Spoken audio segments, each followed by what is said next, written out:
Hello and welcome to another edition of The Nation. I'm Jared Ratnam, and today at The Nation we find out more about the FVSA. If you don't know what the FVSA is, or if you haven't heard of it before, we'll give you some information as to what that is. In the meantime, we'll talk to the creator of the FVSA. His name is Lieutenant Colonel John Ryan. He joins us all the way from Perth, Australia. Of course, he travels around the world extensively teaching law enforcement. We're going to find out a little bit about law enforcement. And also what we want to find out is about the man himself, his life. He's got an interesting journey, or life journey. We're going to find out a lot about that today right here at The Nation. John, a very good morning to you, and thank you very much for joining us. It's great to have you here. Thank you for taking time off. Thank you for having me. We're going to talk a little bit about the FVSA later on. Sure. Most of us don't have a clue what the FVSA is, but for now, you had quite a journey in law enforcement, and how did it all begin for you? Well, it began, I guess, when I was a teenager, and I'd been doing martial arts, and I went to see one of my students one night at a club. I'd never been to a club. Right. And the man that owned the club always had bank tellers working for him, taking the money because it was all cash, and I knew one of them. And as I was walking in, he had an argument going with a couple of guys, and I told him to leave him alone because he was defenseless. I knew he was a bank teller. And so they attacked me.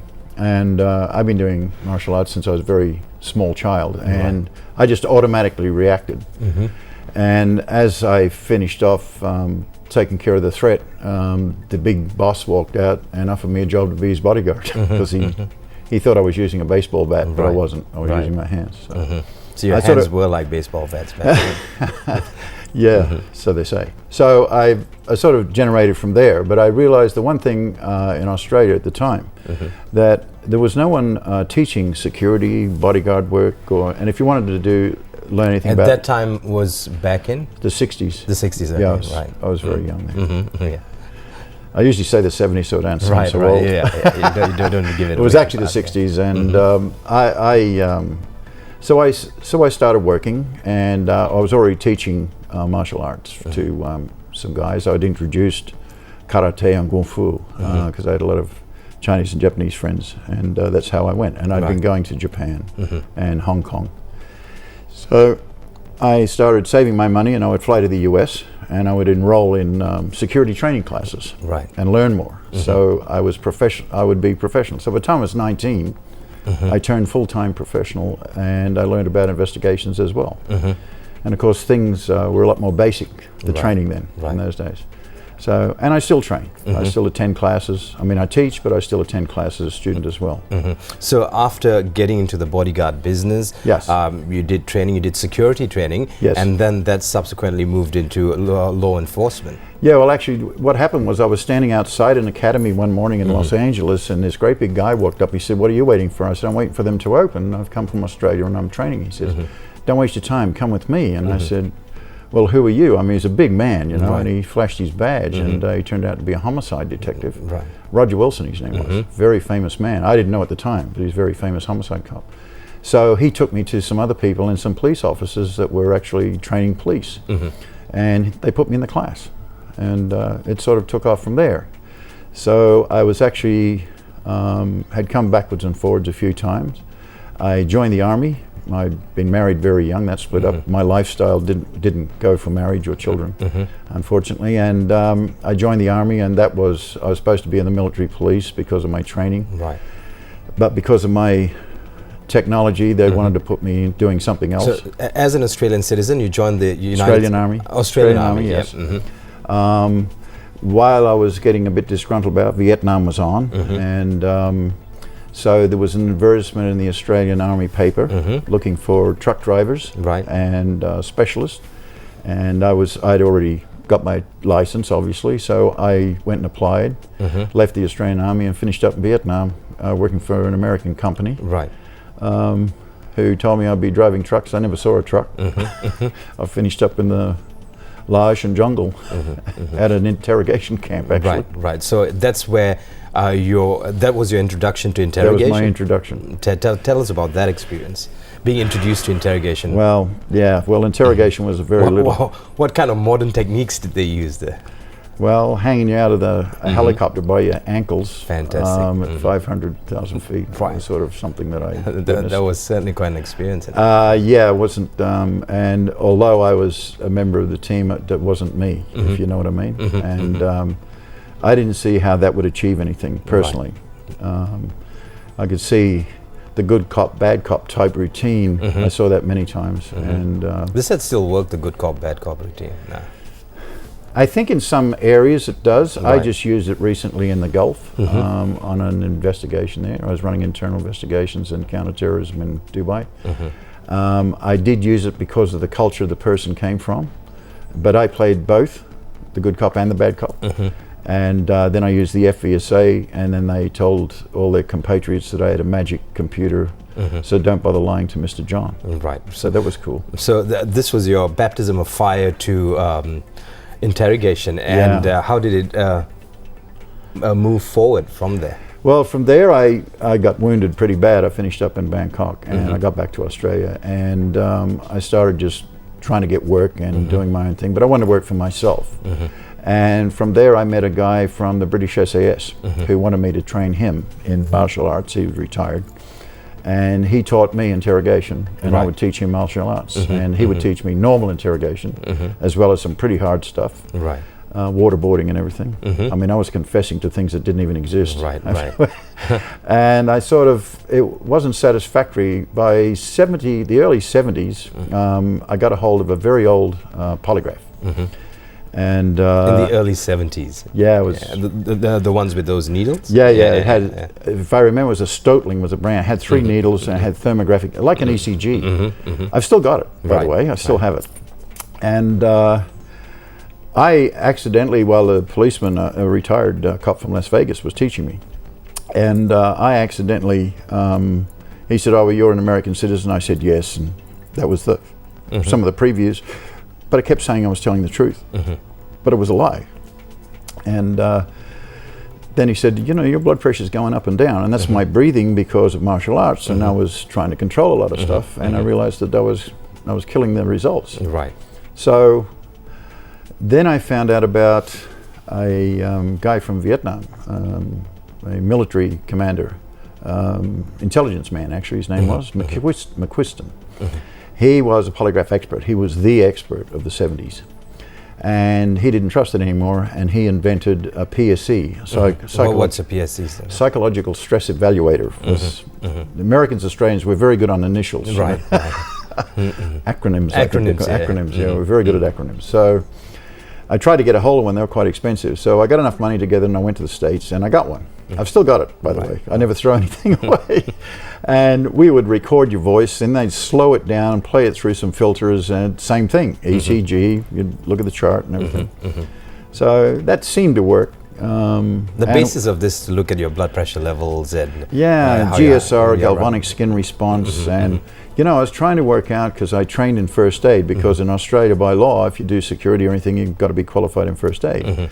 And I was trying to work out that part of it was, and snake bites are a very big deal in Australia. Right. And I was trying to work out how a tourniquet had to be released every 10 minutes. But these guys would sit with a blood pressure cuff on them for 4 to 6 hours doing polygraph. That must be doing something wrong. There's got to be something wrong. That band works like a tourniquet, isn't it? Yeah, well, basically it is. And I saw some people with very severe bruising as well. And then we had cardio and pneumo, which they still use on the computer version. And I'm trying to work out that if I'm pregnant, if I was a pregnant woman, it's not going to work. It's 2 heartbeats.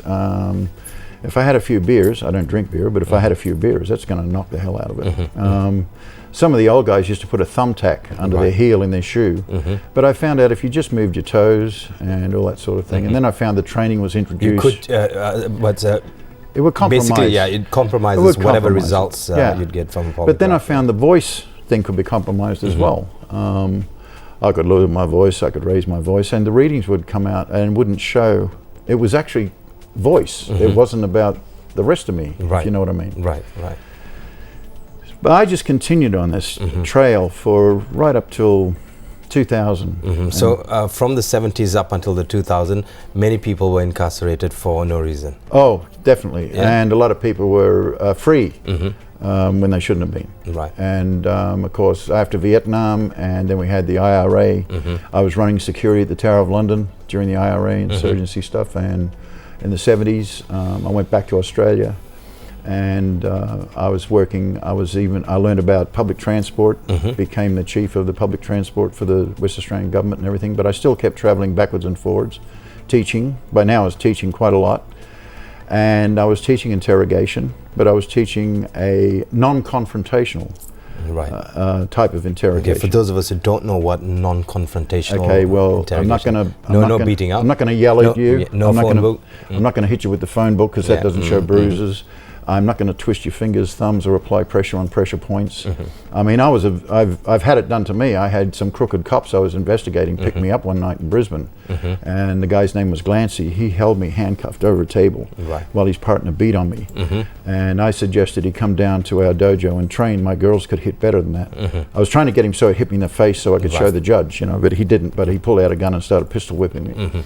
And they got nothing out of me. There was nothing to tell for a start, but I wasn't going to confess to anything. And the only good thing about that was eventually in '87 the whole corrupt police system got exposed in Australia and Queensland, thankfully. But the thing is, I still kept pursuing. And I trained so much at polygraph and voice stress, I became an instructor. And one of them I thought was really cool. You became an instructor of technology that doesn't work. Yes, yes. And I would look at the training manual and say, I can't teach this. I was put in a class in Palm Beach with the police. I had 25 policemen in this class, detectives and investigators and interrogators, and I looked at this training manual going, this is a lot of garbage. So I gave my version of it and absolutely canned some of the things that were said in the training manual. And a very experienced man, excuse me, Flood, he's a PhD, but he's a detective, a very famous detective. He'd been teaching polygraph, then he'd been teaching voice stress in America. Many thousands of students. And he agreed with me. He heard what I did, and we met. And he actually flew to Australia at one stage, and we got together. And he says, you're right. He said, that can't work because it's all compromise. And some of the theories, if there's less FM in your voice, that means there's more stress. And if there's more stress, there's less FM. I'm saying, how can anybody stop a frequency coming out of your body? You know what I mean? It's the most, and it's still being taught. And just so many ludicrous things. And I got a hold of the original letter from 1938. I got a copy of it when Mr. From 1938? From 1938 in the U.S. Congressional Library. I was able to get a copy of it with all the stamps on it internally to the FBI from Mr. Coffey, telling him the polygraph is the most ludicrous piece of equipment, and Mr. Marston is absolute big head about it, and that he can tell whether a person's guilty because of blood pressure only. It's so fantastic. Yet they're the biggest users of it. After knowing for years they shouldn't. The whole polygraph technology thing started in the 30s and 40s. Yes, a California policeman invented it. And then Mr. Marston, who was a psychologist, and he was very publicity seeking. He actually appeared in a 1938 newspaper saying, Gillette razor blades were the sharpest in the world because the lie detector said so. There is no such thing as a lie detector. There never has been, there never can be a lie detector. There's no such thing. Well, we're going to take a short break, and of course when we come back we'll find out about lie detectors. If there's no such thing as a lie detector, why has that technology been here for a good, 60, 70 years? We'll come back and find out more about that. Joining me in the studio is Lieutenant Colonel John Ryan. We're talking about lie detectors. We'll also be talking about a certain technology called the FVSA. Hang on, of course, it's an acronym we don't understand, but we'll come back and find out more about it right here at The Nation. Stay with us.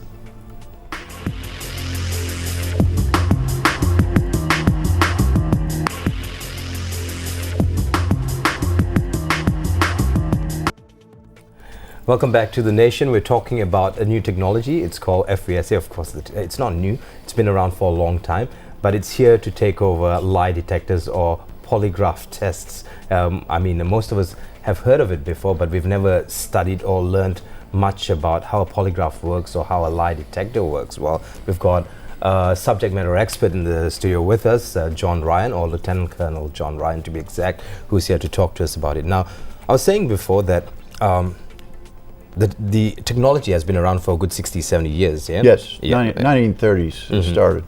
So if it's been around for such a long time, why is the technology still used, and if it doesn't work? Yeah, I find that fascinating.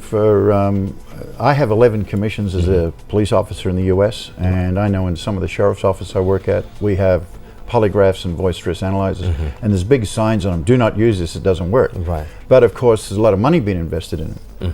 And the technology is still around, I think, because of commercial interest rather than, and that's me, I'm not being cynical, but that's just me. I just can't see any other reason why it should be around. For instance, and I can give you some examples of... But sorry to interject, but with the technology being around, new technology is still being developed based on the principles of the polygraph. Exactly. They're working on all different things, including brain fingerprinting and everything, and they're trying to advance the technology they already have.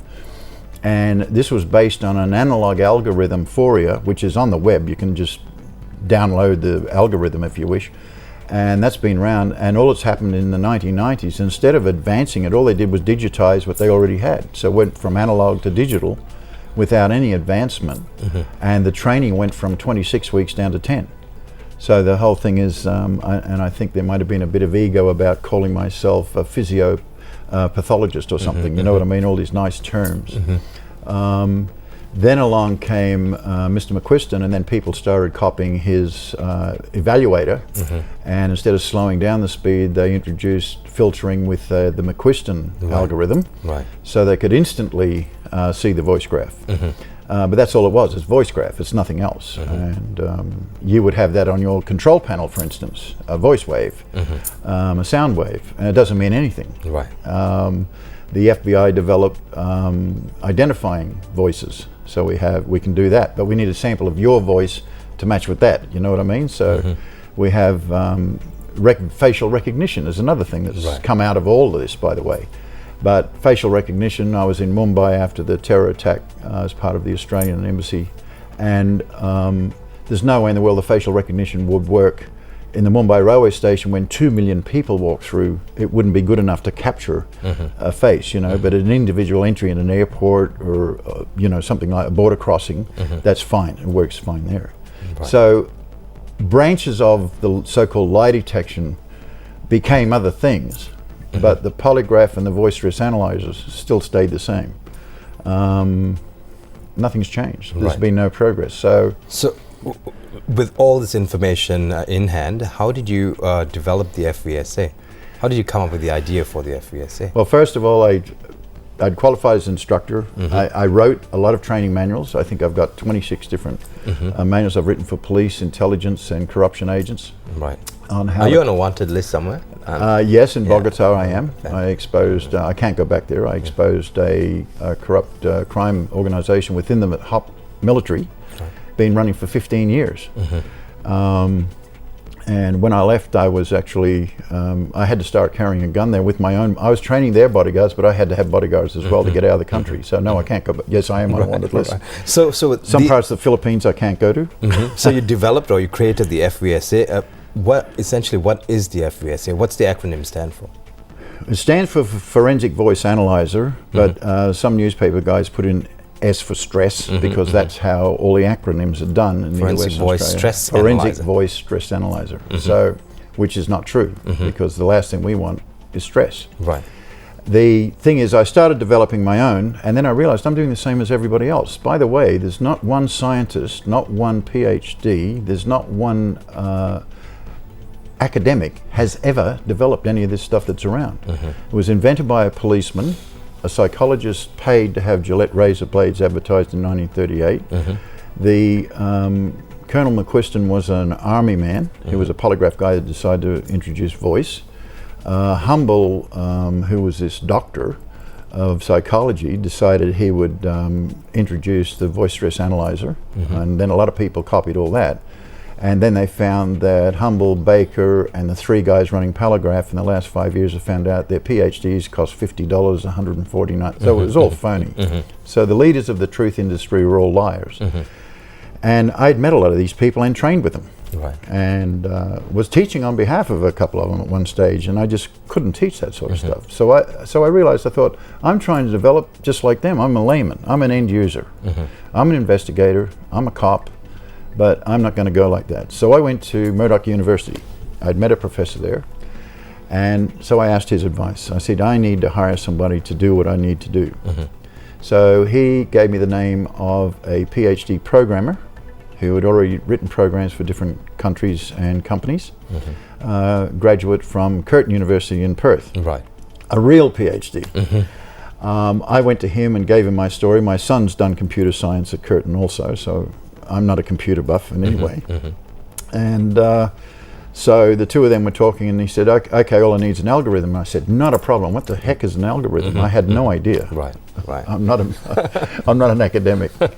My academia come later. And so I found out what an algorithm is. It's a big mathematical equation. I said, oh, they're using Fourier and McQuiston. I've heard of them. And they said, well, if you want to develop something new, you don't use old stuff. Right.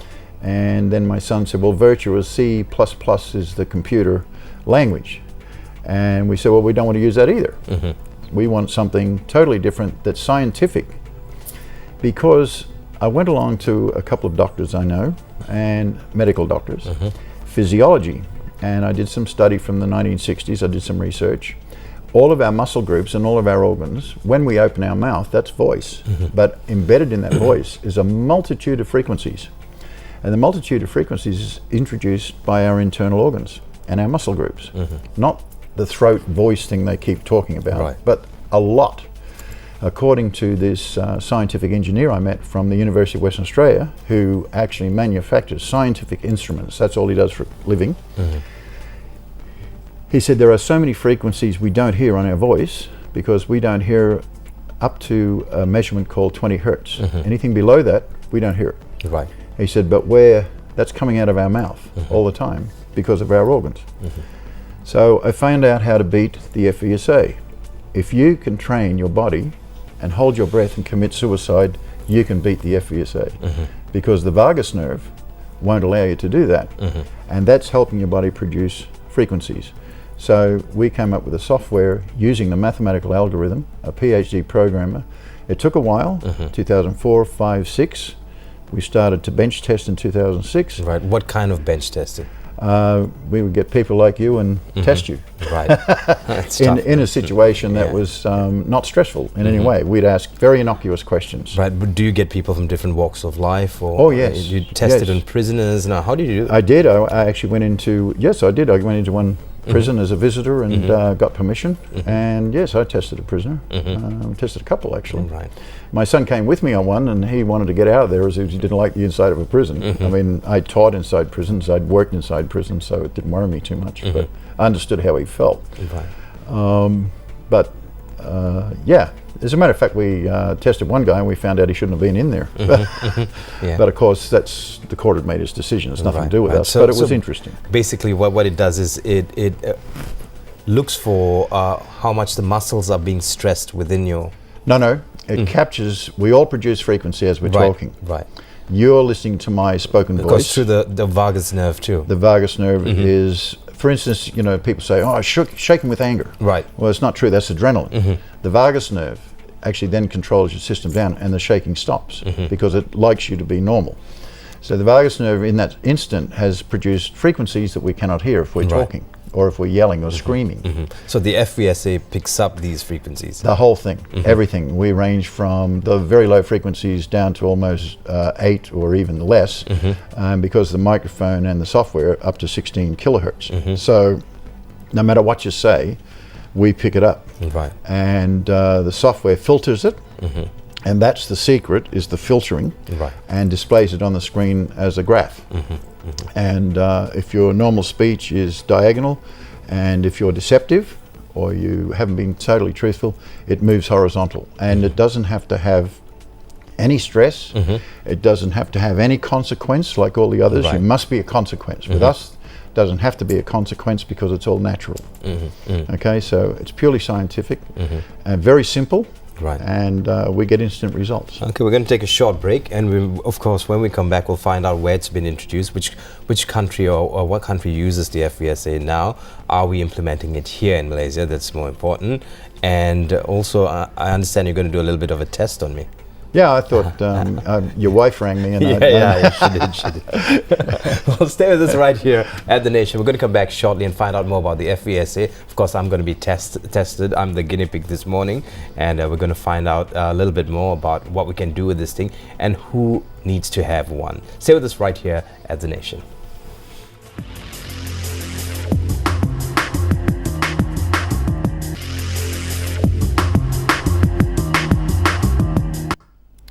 Welcome back to The Nation. We're talking about technology for detecting lies. That's wrong, isn't it? That's the wrong way of putting it. Deception. Deception, okay. And of course, what we're going to do shortly is test me to see if this software works. It's called the FVSA, or the Forensic Voice Stress Analyzer. Forensic Voice Analyzer. It's not a voice stress analyzer, it's a voice analyzer. Totally different. So how do we do this? Okay, just pin the little microphone on. As you Right. can see, it's quite small. Okay.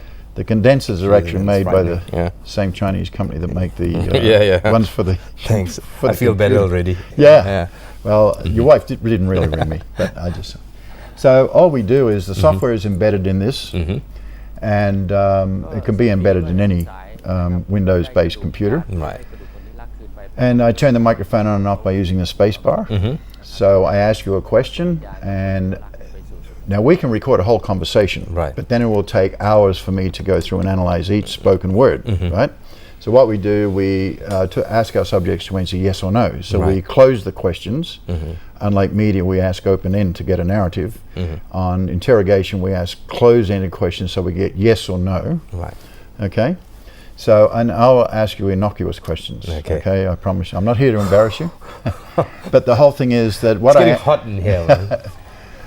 I'm feeling quite cool. What I'm going to ask you has no, there is no consequence to you answering truthfully. Right. And there's no consequence if you lie either.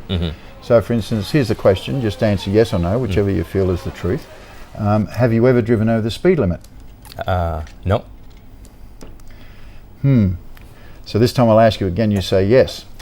Have you ever driven over the speed limit? Yes. Please note the difference in the graph. Okay. You've driven over the speed limit, I would say, quite regularly. Have I? Oops. Our friend I'm not a traffic cop, so it doesn't really matter. Well, it's pretty simple, isn't it? It's very simple. Yeah. So it's going to go diagonal if you're telling the truth. And this is where you laughed. Right. And the laugh was honest. Remember what I said? We don't need spoken word. Right. So therefore language has no bearing. So I've just done tests in Spanish.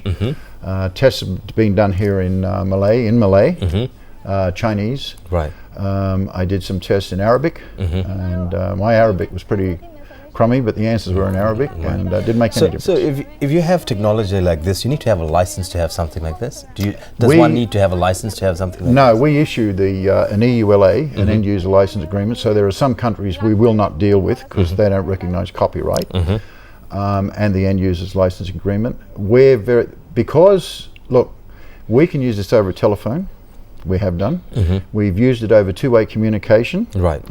You've tried it over telephone and two-way communication. Yeah, two-way was telephone's not a problem. I've done many tests on telephones. Two-way, is it a problem? Two-way was some problem because of the background noise.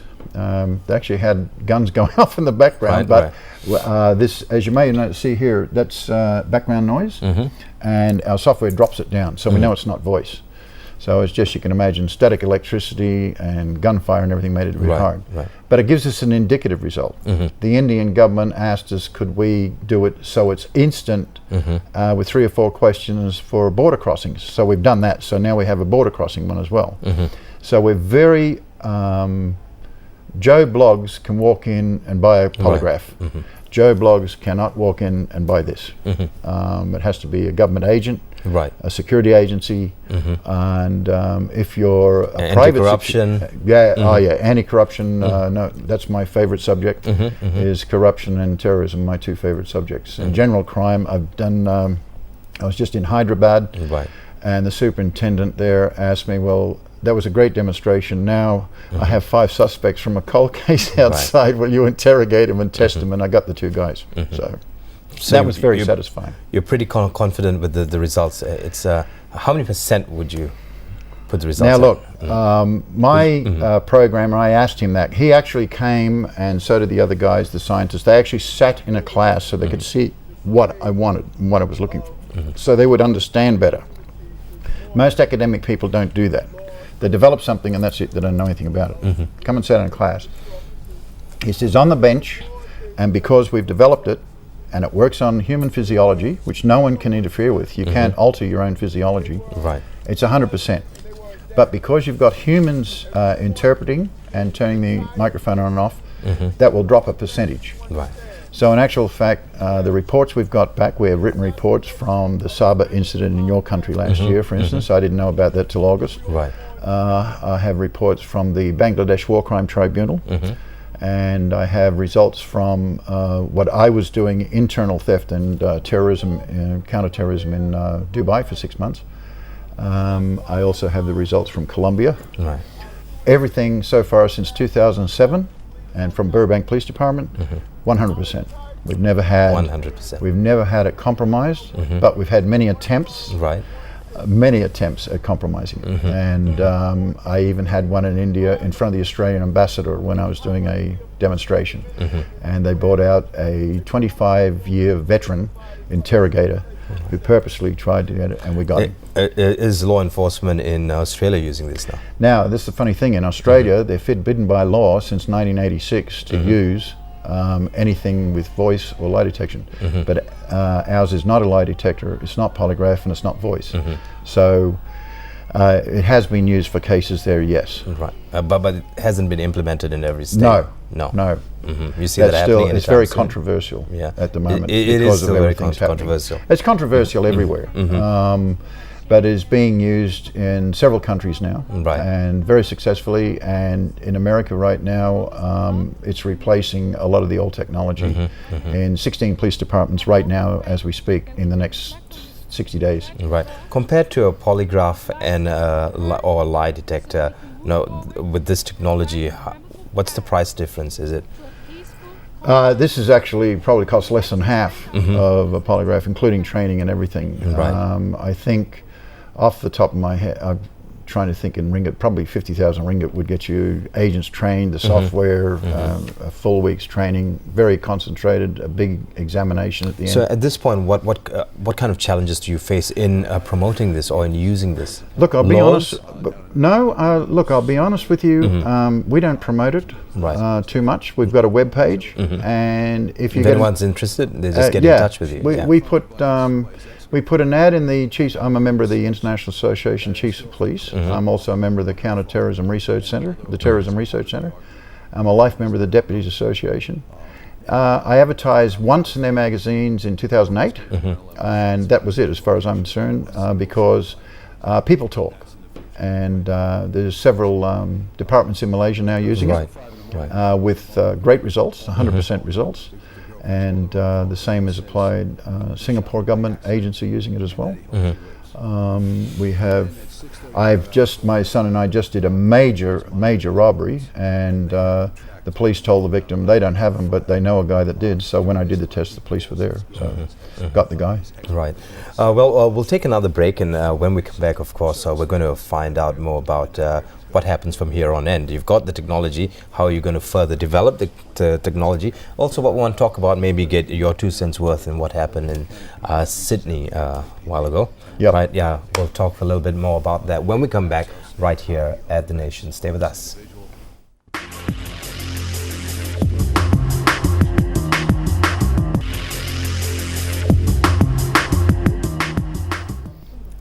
Welcome back to The Nation. I'm Jared Ratnam. We're talking about FVSA, or new technology to test the voice and to find out if someone is telling a lie or not. It's a very simple technology. It is not like the polygraph. It's not like the lie detector. It's different, and we have the creator here. Of course, John Ryan's been working on it for quite a while. He's been in law enforcement all his life, and he's got the technology out now. It's a technology which is being used by many countries. Now, the question is, what happens from here on in? How do you better this technology from what you have now?